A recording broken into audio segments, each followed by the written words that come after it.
Hello, it's Craig Summerall. Thanks for joining me again as we continue reading the book Monday Morning Choices by David Cottrell.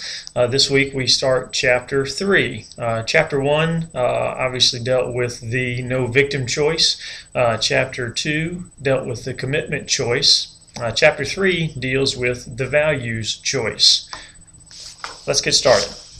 Jackson Klein's hard work was paying off. He had just been promoted to VP of Sales and was settling into his corner office. Right after his appointment to VP had been announced, Rudy Russell, a mentor and confidant, had joined Jackson for lunch and reminded him of something Rudy had experienced in his own career. "When you move into that corner office, you'll be everybody's friend and hero," Rudy had counseled. "However, I advise you to be prepared to lose friends and make enemies with every decision you make after you've unloaded the last box." Later, over lunch, Rudy gave Jackson just the advice he needed to move forward in his career and his life.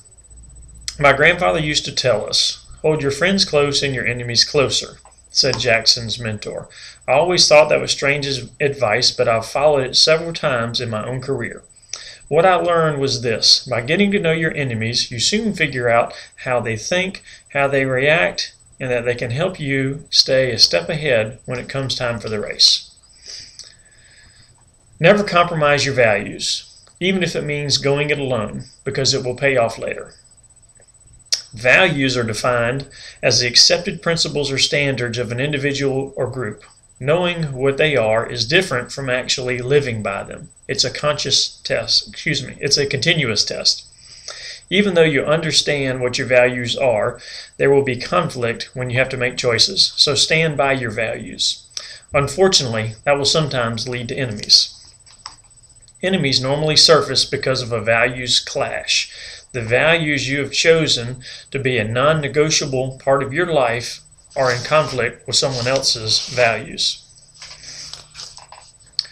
One Sunday morning, while preaching the theme, "Love Thy Enemies," the late Dr. Martin Luther King told his congregation flatly, "The fact is, some people will not like you, not because of something you have done to them, but they just won't like you. Some people aren't going to like the way you walk. Some people aren't going to like the way you talk.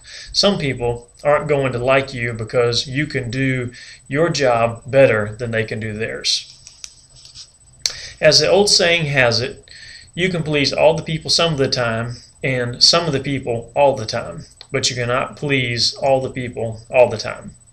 Even as we work to succeed, it is human nature to want to be accepted and respected, even loved, by our coworkers, management, and customers. However, the truth is that we can't please everyone all the time. At some point, you have to choose who you're not going to please. Thanks for watching, and have a great week.